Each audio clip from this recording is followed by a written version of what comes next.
Hi guys, magandang tanghali. Welcome dito po sa amin. Ngayon ay ipapakita ko naman sa inyo ang isang uri ng crab. Alam nyo ba kung anong tawag dito? Ito po ang isa sa mga uri ng batang. Ang tawag sa kanya ay alagad. So ayan, para siyang kuray. Kung nakakita na kayo ng kuray, ang pinagkaiba lang niya sa kuray ay ang kuray ay malago ang balahibo. Samantalang ito, kung nakikita natin ay kulay pula, kulay itim ang kanyang sipit. At ito po ay matatagpuan dito po sa amin. Ito mga kasamahan niya nandito sa kasirola.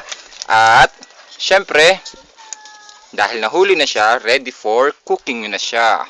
So ayan, ilagay na po natin. Isa lang na natin ang mga alagad. So later, we will see kung ano na magiging itsura niya pagkatapos siyang lutuin. So guys, for more videos and exciting creatures to see, abangan nyo yan dito po sa amin.